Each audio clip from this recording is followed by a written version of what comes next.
This is Donovan Dowse, New School Poker Strat. I'm going to do something a little bit different today, and maybe a little bit, at the risk of being a little bit cheesy, but hopefully a lot of fun. I apologize in advance for my hand converter. It's been really glitchy lately, so hopefully it'll be performing well enough for our purposes. This is going to be a video on making moves and really following the evolution of some of the moves and how they've been evolving. Before we get into that, I really need to, for anyone who's watching, to understand what a c-bet is.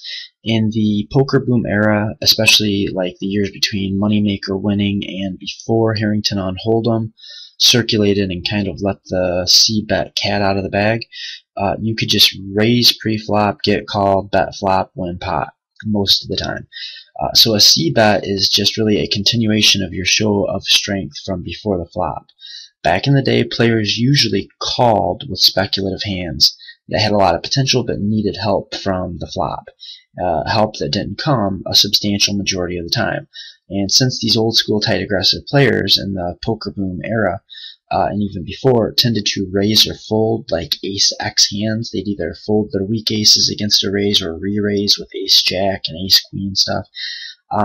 When the flop came out ace-2-8 rainbow, for instance, and your opponent checks it to you after you raised pre-flop, you could just bet and just win the pot because he so rarely has excuse me, an ace in his hand, but it's totally conceivable that you do have an ace in your hand. So like the publication of the Harrington on Hold'em series really went into depth on the continuation bet and how to use it, when to use it, and it's gotten to the point where it's just no secret, and really due to its effectiveness and due to its frequency and its use, over the years many countermeasures have had to be created to deal with it. None more popular though than the float. So let's see if we can get this hand converter to run. This is a hand that I played heads up. Certainly this doesn't have to be heads up. In this hand he re-raised me, I called. I knew he was making continuation bets with 100% of his range here, so I just floated it. I just call. Now he checks the brick, I bet, he folds. So now you can just picture this hand. It doesn't have to be, I could be holding ace-10 in the hijack or cutoff and facing a raise from middle late position just as easily here, and I do have equity, but this is him c-betting. I know he's going to c-bet, so I just call even though I don't have a made hand. He figures, well, I'm really not, if he's he's figuring I'm not bluffing because I'm not raising. So maybe to him, to a lot of old school tags, it actually might look more intimidating than a raise in some sense, because you really can't be bluffing by calling.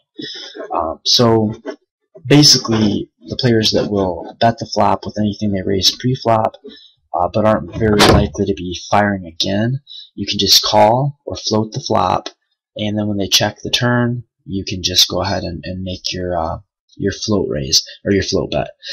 So understand this: if you are c-betting a super high percent of the time, there's going to be good players that will exploit that by floating you. If your opponents are c-betting a lot, then they become exploitable. And one of the main ways to exploit them is just floating the flop. It's a tool that you simply must use in today's poker metagame. And a little tip here, I personally think it's much better to float when I have some kind of equity. I mean, even as little as 2 overcards or like a gutter ball. It's the combination of fold equity plus the outs that makes this a super plus EV play. And if you throw in the fact that you'll be throwing off your opponents when you call you call with a gutter ball and hit it on the turn or river, and you're going to be adding deception equity and fear equity, with your opponents thinking like, did he really just call a 2/3 pot size bet with a 4-outer? And they're going to just think like, well, remind me not to bluff that guy, because he just called taking the worst of it. So it creates a pretty good situation for you. Now this is a play that I don't know how many people might be using it, but I haven't read about it. It's just something that I kind of made up, but I'm sure there's other people using it. I haven't really read about it or heard about it on any of the forums. So floating helps counter the c-bet. So how do we counter the float? Well, choosing our c-bet spots wisely, being able to barrel bluff multiple streets, delayed c-bets, they all come to mind, but this is how I have been dealing with like the good lags who just love to float the flop to steal on the turn. And I just sort of named it the sink because that's what it does to the float. Haha. As of today, like the day that I'm posting this, is working very super well for me. I'm sure I'm not the only one doing it, but like I said, I haven't heard about it. So anyway, the idea here is, and this is starting to glitch out on me, is that we get folded. It gets folded to us in middle late position with king queen suited. We put in a pretty standard raise here. We know we've got good lags here, and this good lag here decides to call us in position, which is making life miserable for us. But then the flop comes out, and we do actually catch a piece. So here what we do is we bet like our standard c-bet, expecting him to float us. So when he calls, we check, and almost invariably he's going to bet here. That's when we throw in the big raise and take down the pot or get value from flush draw. So basically this is how I deal with players that are floating me a lot. Is, I just wait for a spot where I actually flop equity, and then I go ahead and put in my c-bet, knowing that they're going to float me a lot of the time. Then what they're doing when they float is they're waiting for me to give up on the hand. So I bet here, he floats, the turn bricks off, and I check, kind of makes it look like I'm giving up on the hand. I check here, invariably he bets, and I can raise, and he folds, and it's going to kind of put his floating in check. Certainly there's other options I could have just called, but I like the re-raise there. It kind of sends a message, and it can get value from like your flush draws. Now I'm going to let you in on a again, this is working super well for me.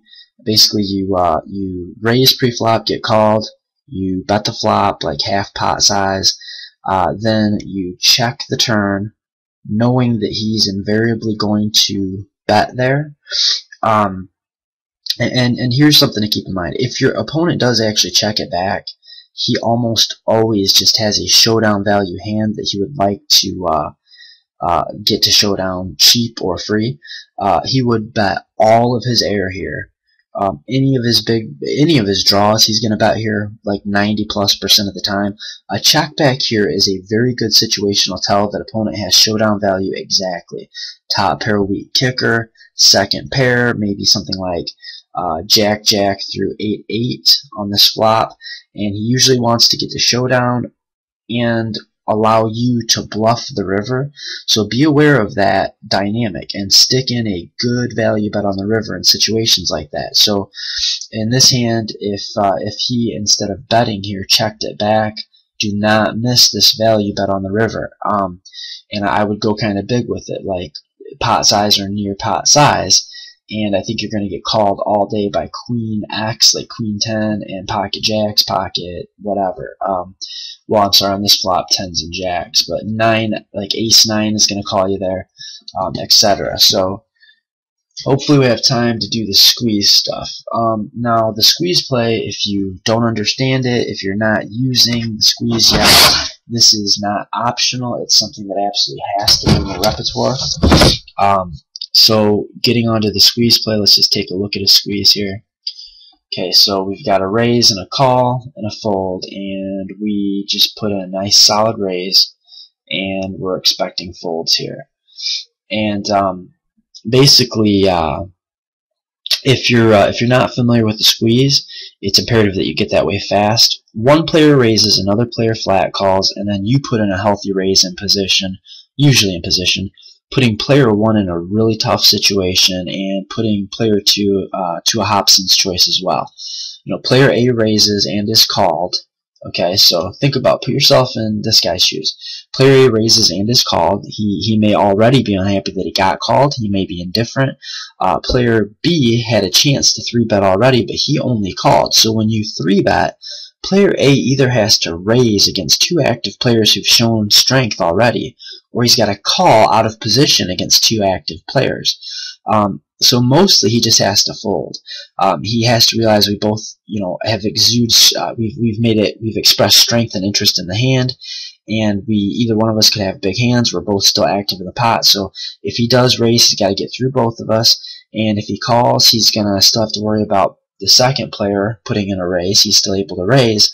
So really, this guy has to fold most of the time. Once he folds, this guy almost always folds. He already had a chance to raise and passed on it. So if he doesn't have a hand that's strong enough to raise this guy, then there's almost no chance he has a hand that's strong enough to call our re-raise. I like to do this with small suited aces. That's just my preference. They do have some equity that they can flop, but plus they block out like pocket ace combos and ace king combos that are more likely to shove on us or actually be able to call us. And they will flop some equity. So I like to use this type of hand or an actual legitimate big hand. So when the squeeze play came out, I honestly think the squeeze play against the right players is absolutely the most bang you'll ever get for your poker dollar. Back when, before Harrington ruined the party for everybody by putting it in print, it was pretty much like cheating. I mean, the squeeze play was honestly like cheating. And then countermeasures had to be developed against the squeeze play. This is called the checkback, or the back raise. So this guy and this guy, for instance, have both shown that they like to squeeze, and maybe this guy's a bad player that I really want to take flops against, and these guys keep squeezing me out of the pot, sorry. And I don't want to adjust necessarily by just always having to raise with my big hands against this guy, well, with decent hands against this guy, for fear of being squeezed. So what I do is I wait until I have a really big hand, and I just flat call. So when one of these guys almost invariably, puts in that squeeze play raise, then I go ahead and raise back for a substantial size, and with a hand that I'm not afraid to get it in with in case he decides, that he's just going to go ahead and come over the top of me. I'd happily put it in with queens against the squeeze. So let's take a look at this again. This guy raises, we call. So this guy tries to squeeze. Probably he's already squeezed us, he's already seen that it works, and this time he's in for a surprise because we do the New York back raise, or just a back raise.